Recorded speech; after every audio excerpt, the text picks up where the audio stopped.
সিহঁতৰ সম্পৰ্কটোক আপুনি মান্যতা দিব লাগিব। প্ৰিয়াংশী আৰু বাবাৰ বিয়াখনৰ আপুনি অনুমতি দিব লাগিব আৰু লগতে প্ৰিয়াংশীক এইখন ঘৰৰ বোৱাৰী হিচাপে আপুনি মৰ্যাদা দিব লাগিব। কি ক'ৰবালৈ ওলাই যোৱাৰ আগতে এনেকৈ কান্দি কান্দি বিদায় দিব নাপায়। নিজৰ পুত্ৰ বোৱাৰীক হাঁহি মুখে বিদায় দিয়া, নহ'লে সিহঁতেও এইখন ঘৰৰ পৰা এটুকুৰা বিষাদ লৈহে যাব পাৰিব। ময়ো চাম নহয় নৰ্তকী হৈ তাইক কি ফালে।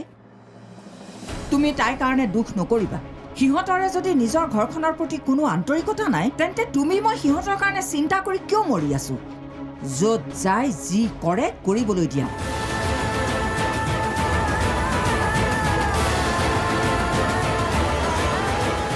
আশীৰ্বাদ মোৰ পৰা আশা নকৰিবা। আজি এইখন ঘৰ ভাঙি তুমি আমাৰ মনত যিমান কষ্ট দিছা, কাইলৈ তুমি নিজেও সেই কষ্ট পাব লাগিব। বাইদেউ সি ঘৰত নাই? মানে বাবা কলৈ গৈছে? এফালে ওলাই গৈছে। সেই ছোৱালীজনীক লগ কৰিবলৈ যোৱা নাইতো? বিয়াৰ আগে এনেকে ল'ৰা ছোৱালীয়ে মিলা মিছা কৰাটো মই একেবাৰে ভাল নাপাওঁ, বুজিছা নহয়?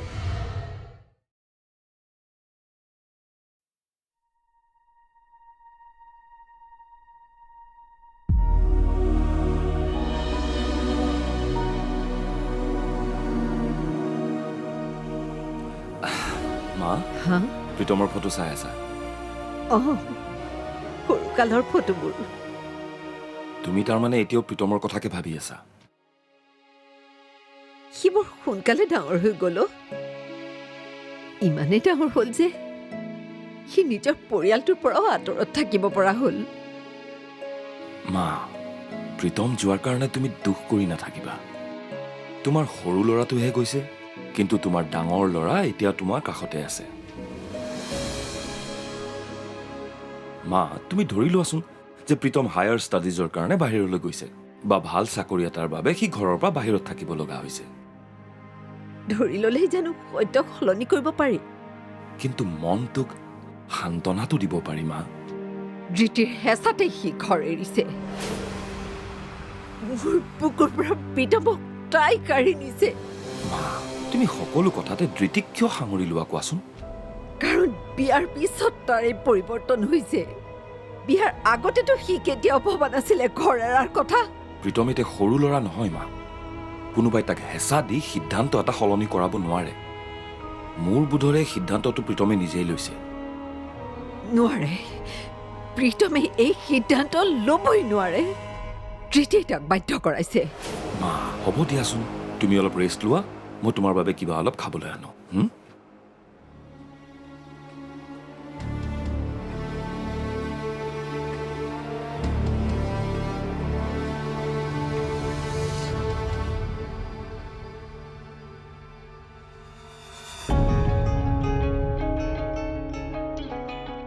সপোন, মই এটা কথা ভাবিছোঁ। কি কথা প্ৰিয়া? দেউতাক ইমানকৈ প্ৰেছাৰ দিয়াৰ পাছতো যদি দেউতাই আমাৰ ৰিলেশ্যনশ্বিপটো একচেপ্ট নকৰে, তেন্তে এতিয়া আমি কোৰ্ট মেৰেজটোকে কৰিলোঁ। Court marriage? য়েছ। ঘৰত কথাটো গম পালে বহুত ডাঙৰ কথা হ'ব।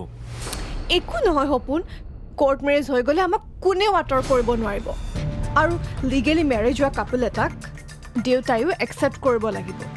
সেইটো হয়, কিন্তু তাৰ আগতে মাক এটা চান্স দি চাওঁ, কাৰণ মায়ে প্ৰতিশ্ৰুতি পূৰণৰ বাবে 2 দিন সময় বিচাৰিছে। মা যদি প্ৰতিশ্ৰুতি পূৰণত ব্যৰ্থ হয়, তেনেহ'লে মই ঘৰৰ বিৰুদ্ধে গৈ হ'লেও আইনসন্মতভাৱে তোমাক বিয়া পাতিম। অ'কে। হেল্ল',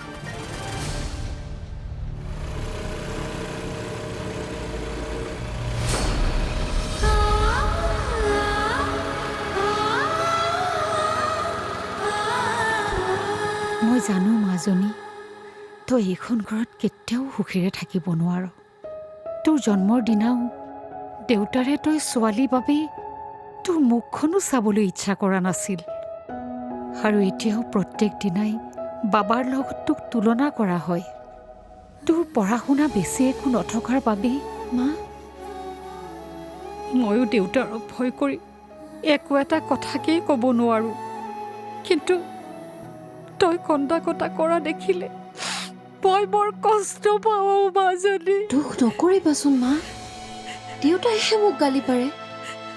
কৰ মানুহে গালি নাপাৰে নহয়। মাক দেউতাকে সন্তানক শাসন কৰাৰ সম্পূৰ্ণ অধিকাৰ আছে। সেই বুলি বিনা দুখত অযথা গালি সপনি পৰাৰ হ'ব দিয়া মা।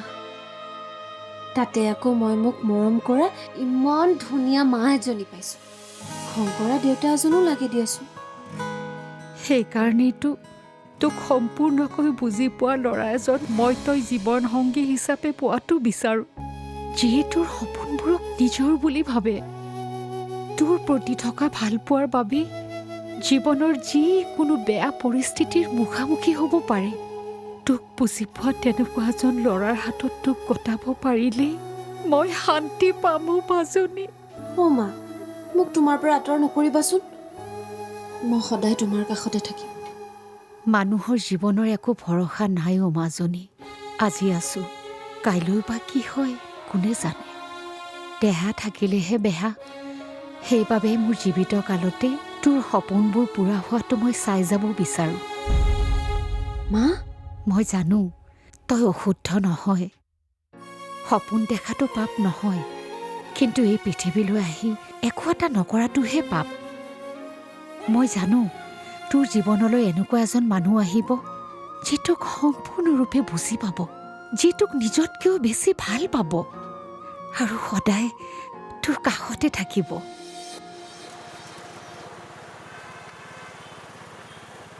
প্ৰীতম, হা? কি হ'ল? একো নকলা যে? কিছুমান কথা নোকোৱাকৈ বুজি পাবলৈ। মানে একো নাই।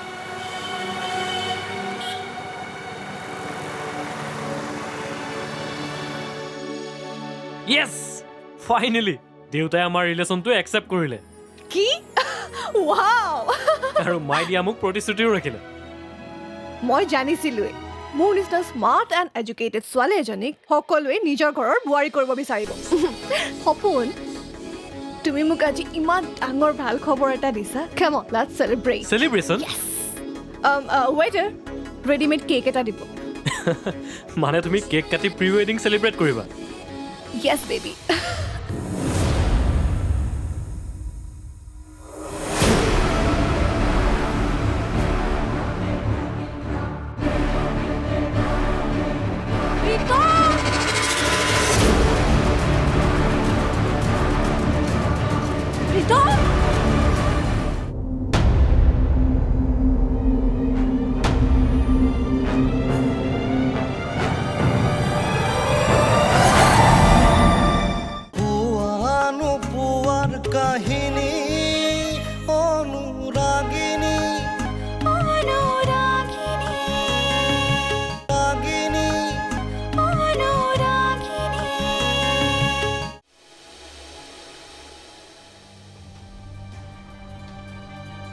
মই আপোনাক কথা দিলোঁ মা, আজিৰ পৰা চৌধুৰী পৰিয়ালৰ সন্মান মানে মোৰ সন্মান।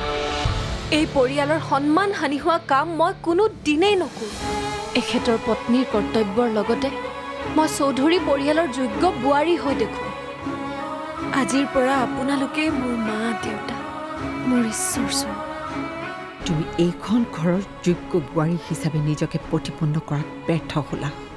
আজি মই তোমাক বোৱাৰী বুলি মনত স্থান দিয়াটো দূৰৰে কথা, সমাজতো তোমাক এইখন ঘৰৰ বোৱাৰী বুলি কোনো দিনেই চিনাকি নিদিওঁ।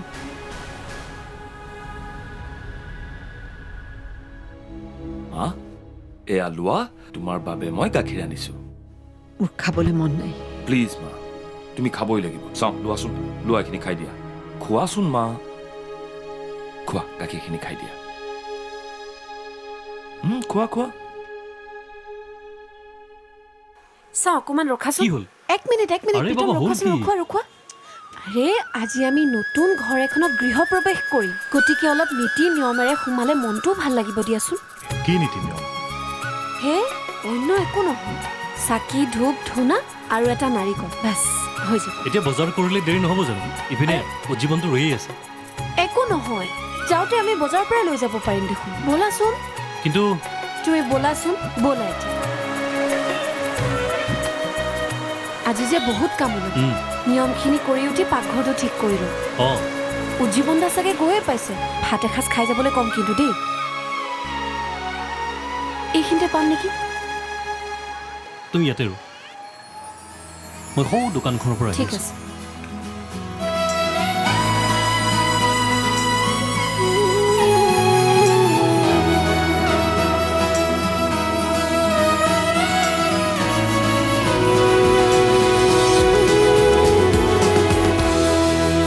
আজিয়ে যাব লাগিব বুলি ময়ো ভবা নাছিলোঁ, কিন্তু মনোহঁতৰ ঘৰত মাটি বাৰীৰ বাবে ককাইক ভায়েকৰ মাজত কাজিয়া লাগিছে।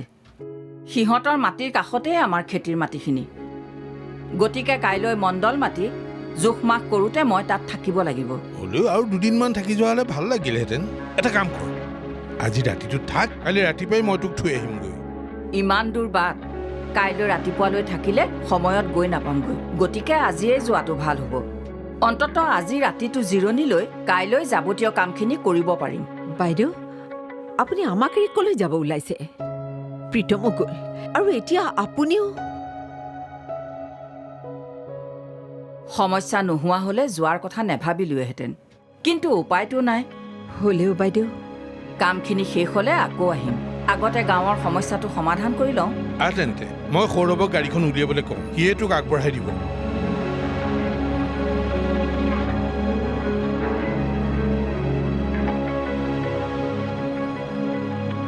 মাজে মাজে আহি থাকিব বাইদেউ। আহিম দিয়া, এতিয়া গৈ থাকোঁ।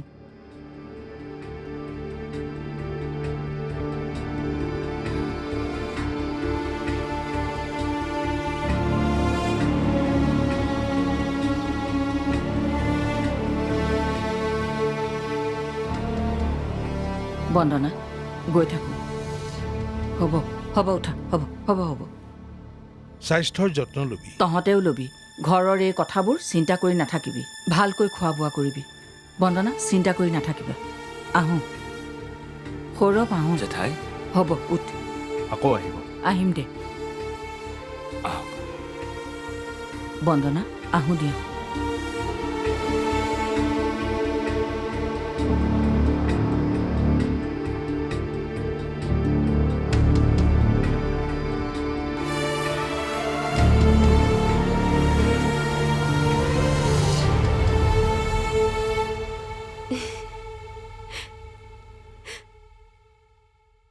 নালাগে।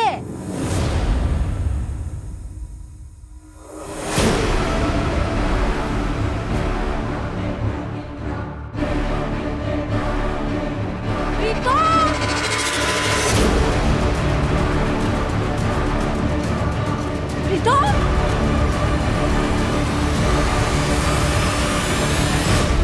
প্ৰীতম, প্ৰীতম।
চকু মেলিছেনে তেখেতে?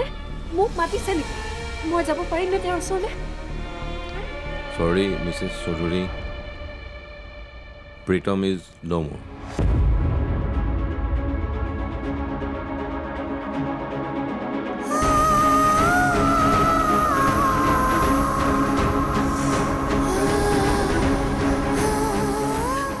প্ৰীতি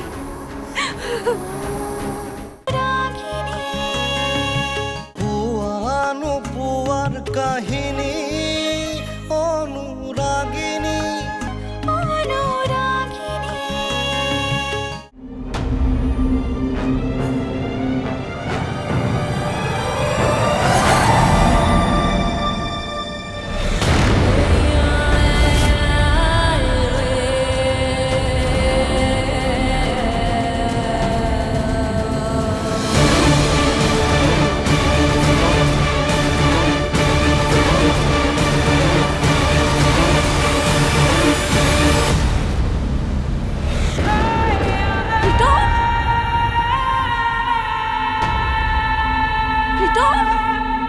প্ৰীতম প্ৰীতম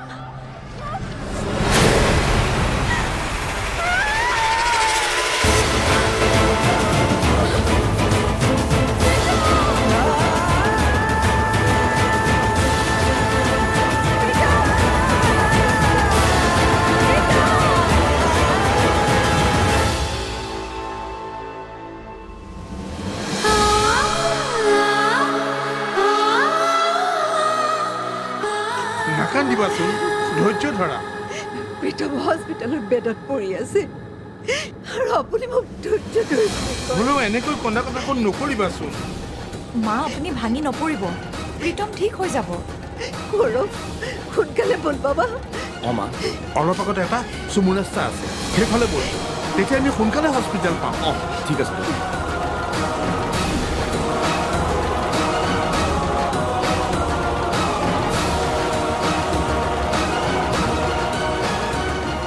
চৌধুৰী কোনটো ৱাৰ্ডত আছে? 1 মিনিট ৰ'ব, চাই আছোঁ। ছাৰ ফাৰ্ষ্ট ফ্ল'ৰৰ অতি। অতীত কোনফালে যাব লাগিব? ছাৰ ইফালেৰে গৈ ৰাইট টাৰ্ণ। এইফালে গৈ ৰাইট আহক মা। শুনা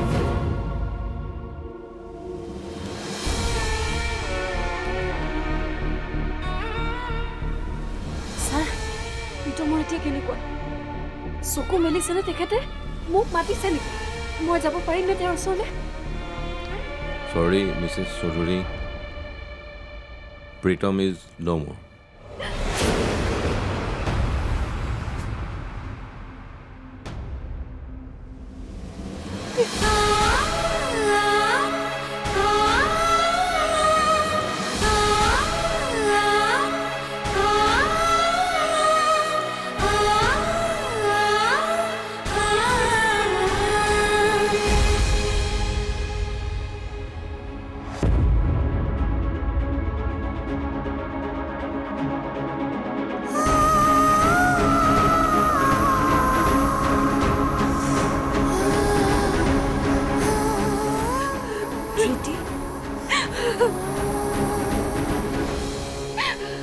ধৃতি, নাকান্দিবা, সকলো ঠিক হৈ যাব। হে প্ৰভু, তুমি মোক কি দিন দেখুৱালা? মা কন্দা কথাখন নকৰিবাচোন। ভিতৰত প্ৰীতমৰ অপাৰেশ্যন চলি আছে। তুমি মাত্ৰ ভগৱানক প্ৰাৰ্থনা কৰা যাতে তাৰ অপাৰেশ্যনটো ছাকচেছফুল হৈ যায়। ভগৱানকতো পুৱা গধূলি মই সদায় প্ৰাৰ্থনা কৰোঁ, কিন্তু আজি মোৰ এয়া কি কৰিলে? ধৃতি, প্ৰীতমৰ অৱস্থা এতিয়া কেনেকুৱা? ডাক্তৰে কি কৈছে? ডক্টৰে কৈছে প্ৰীতমৰ অৱস্থা বুলি অংকজনক। কি?